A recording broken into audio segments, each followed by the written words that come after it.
Hey yo guys, Marlon King here, and if you've been looking for a super zoom camera similar to the RX100 Mark 6 but can't afford it, then stay tuned because Canon are just about to release a new camera with a super zoom. It ticks a lot of boxes, including, yes, 4K. Stay tuned guys, let's go through all the details.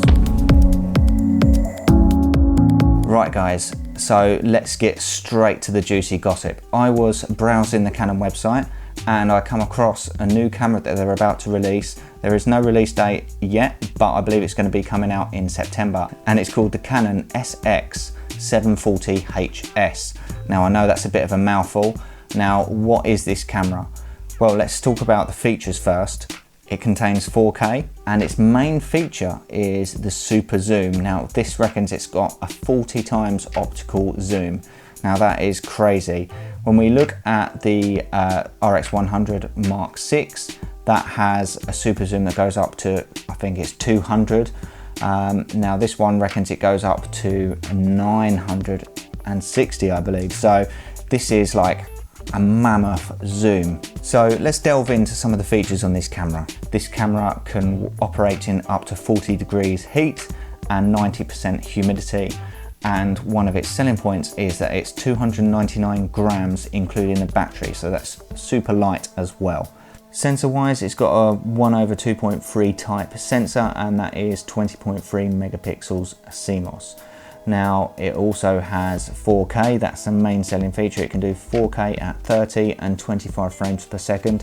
It doesn't say on the spec list whether it can do 24 frames per second, so that's not guaranteed yet. It's using the new Digic 8 processor, so we can expect the camera to be pretty fast in operation, and I'm guessing they've put that in there to help handle the 4K. Also, this camera has 5-axis stabilization inbuilt, which is quite incredible for such a small little camera, and that's also including the dual IS stabilization that it's got built in, so this camera should be really steady, and you're going to need that if you're going to be zooming in 40 times.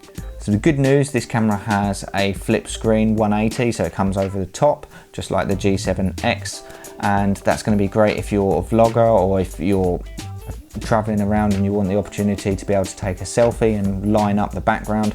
So that always is good to see.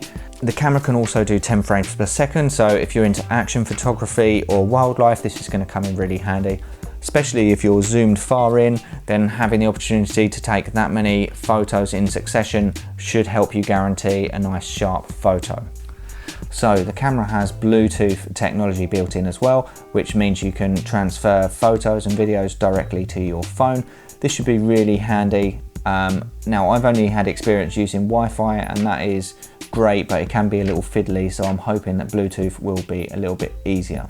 I wanted to keep this video nice and short because it's more of a news update to let you guys know that this camera is coming out. I haven't seen any websites talking about it, and I think it's just been overlooked. Everyone's generally looking for the G7X Mark III or the latest Sony cameras, and they seem to have forgotten this lower end range. Now it actually makes sense Canon doing this because they're testing their 4K modes in some of their lower end cameras, and we should expect to see them implementing it in their higher end cameras, or should I say their mid-range cameras, because they've already got it in the 5D Mark IV and the 1DX. So it's really good to see Canon slowly bringing out and introducing 4K into their range. So for me, the main pros of this camera is having the 4K. You've got that awesome zoom which kind of blows the Sony RX100 Mark 6 out of the water. You've got the flip screen, which is really handy to have, and this camera is really light as well, so it's highly portable. They are all the good things about this camera. So the only cons I can think of with this new camera coming out is that the sensor size is a little bit smaller than the G7X. It's to be expected, and I don't think it will affect image quality too much. Maybe low light is where it will be affected the most. And the other thing is the speed of the lens. I'm quite thankful to have that f1.8 in the G7X, and if you refer to the new Sony RX100 Mark 6, they have had to slow down that lens a little bit. It starts I think at 2.8 for their super zoom model. So this new Canon starts at f3.3, and it does at furthest zoom go up to 6.9. Now whilst that sounds pretty slow, I think it's going to be expected if you're having 40 times optical zoom.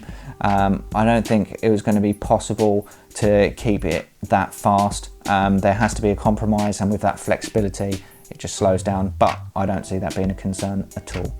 Just a note as well, if you go over to the Canon website, you can see all of the specifications and details of this camera. It doesn't have a release date, at least not in the UK.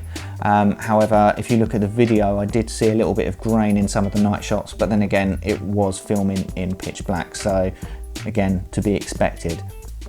So finally, to wrap up this video, especially if you're a vlogger, there's probably going to be about 7 fundamentals that you're looking for. You're never going to get them all, but the more you can get, the better, and I believe this camera ticks off quite a lot of those. So let's quickly run through them. It has a flip screen, tick. It has slow motion, tick, albeit that is 60 frames per second at 1080p. It has a flexible lens, tick. Now, of course, it's a fixed lens, it's a small camera, and it's not the fastest, but you've got that awesome zoom, so it definitely gets a tick for that. It's nice and light, 299 grams. I don't think it's going to get any lighter than that. Yes, 4K. Battery, it says on the website it can do 256 photos. It doesn't say how long you can shoot video for. I think for the size of the camera, that is going to be about right. And if you are a vlogger, no, it doesn't have a mic input. Come on. I think he was expecting too much. It is still disappointing that they make you have to get the bigger cameras to have a mic input. They could easily do it, but there we go. As I said, I don't have the model to hand. It would be great to test one as and when it comes out, but for now, I just wanted to let you guys know. Right, that's that, guys. I hope you found this video helpful. If you did, please give it a thumbs up and subscribe for future content. Have a great week, guys, and I'll catch you next time. Peace.